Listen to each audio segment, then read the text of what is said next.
국민연금도 가져가고 퇴직연금도 가져가고 이제는 전세금까지 기금화한다고요? 도대체 정부가 우리 돈을 얼마나 더 가져가려는 걸까요? 오늘 이 충격적인 진실을 낱낱이 파헤쳐 보겠습니다. 여러분의 소중한 돈이 지금 이 순간에도 어디론가 흘러가고 있습니다. 국민연금으로 매달 빠져나가는 돈, 퇴직연금으로 쌓이는 돈, 전세 계약할 때 맡기는 보증금까지.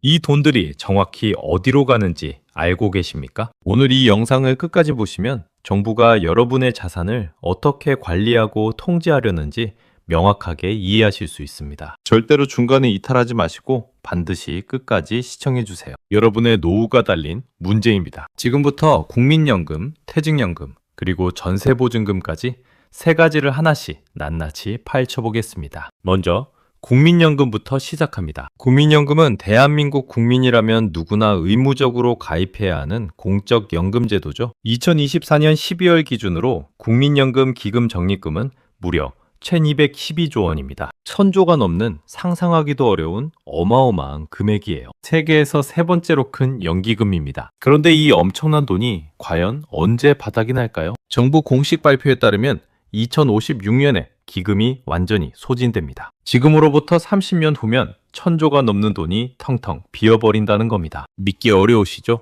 하지만 이게 정부가 직접 발표한 공식 전망입니다. 2025년에 연금개혁을 단행했지만 결과가 어땠을까요? 기금 소진 시점이 겨우 8년 연장돼서 2064년이 됐습니다. 근본적인 해결책이 전혀 아니에요. 시간을 조금 벌었을 뿐이지 언젠가는 반드시 고갈됩니다. 투자 수익률을 현재 4.5%에서 5.5%까지 높여야 그나마 2071년까지 버팁니다. 그런데 이게 현실적으로 가능한 목표일까요? 글로벌 경제 불확실성이 커지는 상황에서 매년 5.5% 수익을 내는 건 결코 쉽지 않습니다. 여기서 가장 심각한 문제가 뭔지 아세요? 지금 20대와 30대가 연금 받을 나이가 되면 기금이 이미 바닥났을 수도 있다는 겁니다. 열심히 보험료를 냈는데 정작 본인은 연금을 못 받을 수도 있어요. 이게 바로 우리가 직면한 충격적인 현실입니다. 그래서 정부가 어떻게 대응했냐고요? 무려 27년 만에 처음으로 국민연금 보험료율을 인상했습니다. 1998년 이후 단 한 번도 올리지 않았던 보험료율을 드디어 건드린 거예요. 역사적인 변화라고 할 수 있죠. 보험료율이 9%에서 13%로 올라갑니다. 4패러포 인상이에요. 2026년부터 매년 0.5패러기 높기, 2030년까지 8년에 걸쳐 단계적으로 인상되는 구조입니다. 제속 8년의 보조는 뒤성장, 종정 점상 한 번에 확 올리면 국민 저항이 심하니까 천천히 올리는 전략이죠. 구체적으로 얼마나 더 내야 하는지 실제 숫자로 계산해 볼게요. 월급 309만 원 받는 평균 소득자 기준으로 지금은 매달 27만 8천 원을 국민연금으로 납부합니다. 회사와 본인이 절반씩 부담하는 거죠. 그런데 2033년이 되면 어떻게 될까요? 매달 납부액이 40만 원을 넘어섭니다. 한 달에 12만 원 이상을 지금보다 추가로 더 내야 하는 겁니다. 월급은 그대로인데 나가는 돈만 늘어나는 거예요. 부담이 확 커지죠. 1년으로 계산하면 약 150만 원 가까이 추가 부담이에요. 10년이면 1,500만 원입니다. 결코 적은 금액이 아니잖아요. 그 돈이면 가족여행도 가고 아이들 학원비도 내고 여러 가지 할 수 있는 돈인데 전부 국민연금으로 빠져나가는 겁니다. 그럼 더 내는 만큼 더 받게 되느냐? 여기서 소득대체율이라는 개념을 알아야 합니다. 소득대체율은 은퇴 후 연금으로 현역 시절 소득의 몇 %를 받느냐를 나타내는 핵심 지표예요. 이 숫자가 높을수록 노후에 편하게 살 수 있습니다. 그런데 이번 개혁으로 소득대체율이 얼마나 올랐을까요? 41.5%에서 43%로 겨우 1.5% 상승했습니다. 보험료는 4%나 오르는데 받는 건 1.5%만 늘어나는 거예요. 내는 돈 대비 받는 돈의 비율이 오히려 나빠진 겁니다. 결론적으로 어떤 구조냐면요. 더 내고 조금 더 받고 훨씬 더 늦게 받는 구조입니다. 이게 2025년 연금개혁의 냉정한 실체예요. 국민 입장에서는 아무리 생각해도 손해보는 느낌이 들 수밖에 없습니다. 그런데 만약 이번 연금개혁마저 하지 않았다면 상황이 어떻게 됐을까요? 미래 세대는 보험료율을 30%에서 무려 40%까지 내야 했습니다. 상상이 되세요? 월급의 3분의 1 이상이 국민연금으로 빠지는 거예요. 월급 300만 원 받으면 100만 원 가까이가 국민연금이라는 겁니다. 이건 사실상 불가능한 수준이죠. 그래서 어쩔 수 없이 지금이라도 개혁을 단행한 겁니다. 미래 세대의 극단적인 부담을 조금이라도 줄이기 위해서요. 정부는 이번에 국민연금법에 아주 중요한 문구를 명문화했습니다. 국가가 연금급여의 안정적이고 지속적인 지급을 보장한다. 2026년 1월 1일부터 시행되는 조항이에요. 법으로 지급을 보장하겠다고 약속한 겁니다. 법으로 보장한다니까 좀 안심이 되시나요? 그런데 여기서 핵심적인 질문을 던져야 합니다. 기금이 완전히 고갈된 후에 그 연금을 지급할 돈을 도대체 어디서 가져오느냐는 거예요. 없는 돈을 어떻게 주겠다는 걸까요? 답은 딱 하나밖에 없습니다. 세금이에요. 지금이 바닥나면 그때부터는 미래 세대가 내는 세금으로 현재 세대의 연금을 지급하는 구조가 될 수밖에 없습니다. 결국 우리 세대의 부담을 다음 세대에게 떠넘기는 거죠. 이제 두 번째 주제인 퇴직연금 이야기로 넘어가겠습니다. 퇴직연금은 직장인이라면 누구나 관심을 가져야 할 중요한 노후 자산이에요. 국민연금과 함께 노후를 책임질 두 번째 기둥이라고 할 수 있습니다. 2025년 기준으로 퇴직연금 총 적립금이 얼마인지 아세요? 무려 400조 원을 돌파했습니다. 국민연금의 3분의 2 수준이지만 이것도 엄청난 규모의 돈이에요. 이 돈이 잘 굴러가고 있으면 좋겠는데 현실은 어떨까요? 이 400조 원이 지금 어떻게 운용되고 있는지 아십니까? 놀랍게도 전체의 80% 이상이 원리금 보장형 상품에 들어가 있습니다. 원리금 보장형이 뭔지 잘 모르시는 분들을 위해 쉽게 설명드릴게요. 원리금 보장형은 정기예금이나 저축성 보험 같은 안전자산을 말해요. 원금은 확실하게 지켜지지만 그 대가로 수익률이 매우 낮습니다. 은행 이자 수준밖에 안 된다고 보시면 됩니다. 그럼 수익률이 구체적으로 얼마나 낮은지 숫자로 보여드릴게요. 최근 10년간 원리금 보장형 퇴직연금의 평균 수익률이 고작 2.09%입니다. 2%대라니요. 물가 상승률이 보통 2에서 3% 정도 되는데 그것도 못 따라가는 처참한 수준이에요. 그러면 해외 선진국은 어떨까요? 미국과 영국의 퇴직연금 평균 수익률은 연 8%에서 9%입니다. 우리나라 2%와 비교하면 무려 4배 가까이 차이가 납니다. 똑같이 30년 일해도 은퇴할 때 받는 금액이 하늘과 땅 차이가 나는 거예요. 왜 이렇게 엄청난 격차가 생기는 걸까요? 해외 선진국에서는 디폴트 옵션으로 주식형 펀드나 TDF를 설정하기 때문입니다. TDF는 타깃 데이트 펀드의 약자로 은퇴 시점에 맞춰 자동으로 자산 배분을 조절해주는 똑똑한 펀드예요. 그런데 한국은 상황이 완전히 다릅니다. 우리나라 디폴트 옵션에는 원리금 보장형 상품이 포함되어 있어요. 그 결과 어떻게 됐을까요?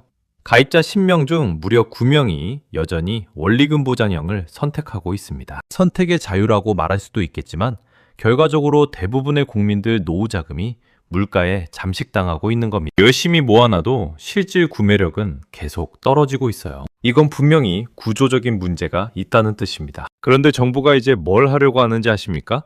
바로 퇴직연금 의무화입니다. 지금까지는 회사가 퇴직연금 제도를 도입할지 말지 선택할 수 있었어요. 그런데 앞으로는 모든 사업장에서 의무적으로 퇴직연금에 가입해야 합니다. 시행 일정도 이미 정해져 있어요. 2027년에 100인 이상 사업장부터 시작해서 2028년에는 5인 이상 사업장으로 확대되고 2030년에는 전체 사업장으로 확대됩니다. 불과 몇 년 안에 모든 직장인이 해당된다는 뜻이에요. 지금까지 퇴직금은 어떻게 받으셨어요? 회사를 그만둘 때 일시금으로 받으셨죠? 목돈으로 한 번에 쥐어주는 방식이었어요. 그런데 앞으로는 이게 바뀝니다. 무조건 퇴직연금 계좌에 적립해야 해요. 이게 무슨 의미인지 정확히 이해하셔야 합니다. 내 퇴직금을 내가 직접 현금으로 관리하는 게 아니라 금융기관이 대신 운용하는 구조로 바뀌는 겁니다. 내 돈인데 내 마음대로 할 수 없게 되는 거예요. 여기서 끝이 아닙니다. 더 나아가서 기금형 제도 도입까지 논의되고 있어요. 기금형이 뭐냐면 여러 회사의 퇴직연금을 한데 모아서 정부가 지정한 전문기관이 통합 운용하는 방식입니다. 쉽게 말해서 국민연금처럼 거대한 기금으로 만들겠다는 거예요. 정부는 규모의 경제를 활용해서 수익률을 높일 수 있다고 주장합니다. 전문가가 운용하니까 개인이 하는 것보다 낫다는 논리죠. 그런데 여기서 가장 중요한 질문을 던져야 합니다. 만약 투자 손실이 발생하면 그 책임은 과연 누가 지게 될까요? 정부가 손실을 보전해 줄까요? 아닙니다. 절대로 정부가 책임지지 않습니다. 원금 손실의 위험은 오롯이 근로자 본인이 전부 떠안아야 합니다. 수익이 나면 좋은 거고 손실이 나면 내 노후가 쪼그라드는 거예요. 이게 바로 퇴직연금 기금화에 숨겨진 불편한 진실입니다. 이제 오늘의 가장 충격적인 세 번째 주제를 다뤄보겠습니다. 바로 전세 보증금입니다. 전세는 대한민국에만 있는 독특한 주거제도인데 여러분의 전세금이 지금 어떤 상황에 처해 있는지 제대로 알고 계세요? 주택도시보증공사라는 기관이 있습니다. 줄여서 HUG라고 부르죠. 이 기관이 바로 전세보증금 반환보증을 담당하는 공기업이에요. 전세 살 때 보증보험 가입하시잖아요. 그 보증을 해주는 곳입니다. HUG의 역할을 쉽게 설명드릴게요. 집주인이 전세 계약이 끝났는데도 보증금을 제때 돌려주지 못하면 HUG가 세입자에게 대신 돈을 내줍니다. 그리고 나중에 집주인한테 그 돈을 받아내는 구조예요. 그런데 이 HUG가 지금 어떤 상태인지 아십니까? 충격적이게도 무려 3년 연속 적자를 기록하고 있습니다. 그것도 소소한 적자가 아니에요. 재정이 완전히 무너지고 있는 수준입니다. 구체적인 숫자를 보여드릴게요. 2022년에 4,087억 원 적자가 났습니다. 2023년에는 얼마였을까요? 무려 3조 8,598억 원 적자예요. 그리고 2024년에도 2조 5,198억 원 적자를 기록했습니다. 3년간 누적 적자가 얼마인지 계산해 보세요. 무려 6조 7,883억 원입니다. 7조 원에 육박하는 천문학적인 손실이에요. 대체 왜 이 지경까지 오게 된 걸까요? 가장 큰 원인은 대위 변제액의 폭발적인 증가입니다. 대위 변제라는 용어가 어려우시죠? 쉽게 말해서 집주인이 전세금을 못 돌려줄 때 HUG가 대신 내주는 돈을 말합니다. 대위 변제액이 얼마나 늘었는지 숫자로 보여드릴게요. 2017년에는 대위 변제액이 고작 34억 원이었습니다. 그런데 2024년에는 무려 4조 4,896억 원이에요. 7년 사이에 무려 132배가 폭증했습니다. 왜 이렇게 급격하게 늘어난 걸까요? 전세 사기와 깡통전세 사태가 전국적으로 터지면서 집주인들이 전세금을 못 돌려주는 경우가 급격히 늘어났기 때문이에요. 피해자가 속출하고 있습니다. 여기서 더 심각한 문제가 있어요. HUG가 세입자 대신 돈을 내준 다음에 집주인에게 구상권을 행사해서 돈을 받아내야 하잖아요. 그런데 이 회수율이 고작 30%밖에 안 됩니다. 이게 무슨 의미인지 아세요? 쉽게 설명하면 HUG가 10억 원을 세입자 대신 내주면 집주인한테 3억 원밖에 못 받아낸다는 겁니다. 나머지 7억 원은 영영 못 받고 그냥 손실로 처리되는 거예요. 그럼 이 엄청난 손실은 누가 메우고 있을까요?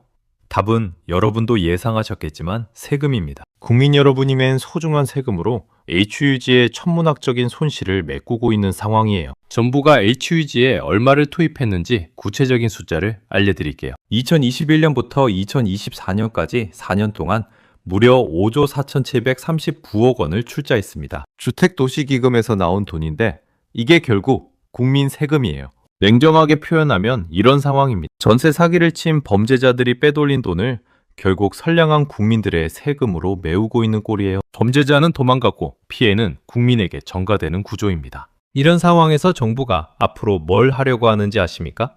전세보증금 반환보증의 담보인정 비율을 낮추는 방안을 검토하고 있습니다. 담보인정 비율이 뭔지 설명드릴게요. 지금은 전세금의 90%까지 보증을 받을 수 있어요. 전세금이 3억이면 2억 7천만 원까지 보장받는 거죠. 그런데 정부는 이 비율을 70%에서 80% 수준으로 낮추는 방안을 들여다보고 있습니다. 세입자 입장에서 이게 대체 뭐가 달라지느냐고요? 보증가입 자체가 훨씬 더 어려워집니다. 가입 문턱이 확 높아지는 거예요. 보호를 받고 싶어도 조건이 안 맞으면 가입을 못하게 됩니다. 특히 전세금이 집값의 70%를 넘으면 아예 보증 자체를 못 받을 수도 있어요. 결국 세입자 보호는 약해지고 보증료 부담은 더 커지는 이중고를 겪게 되는 겁니다. 서민들이 더 힘들어져요. 여기까지 듣고 나니 공통점이 보이시지 않나요? 국민연금, 퇴직연금, 전세보증금 이 세 가지가 놀랍도록 똑같은 패턴을 보이고 있습니다. 우연이 아니에요. 정부가 국민을 보호한다는 명분을 내세우면서 실제로는 국민 자산에 대한 통제권을 점점 더 강화하고 있어요. 그리고 그 결과는요? 국민 부담만 눈덩이처럼 불어나고 있습니다. 지금 당장 행동하셔야 합니다. 국민연금 예상 수령액을 MPS 홈페이지에서 확인하시고 퇴직연금 운용 현황을 점검하세요. 전세 계약할 때는 반드시 보증보험에 가입하시고 등기부등본 꼭 확인하세요. 구독과 알림 설정으로 자산 보호 정보 계속 받아보시기 바랍니다. 감사합니다.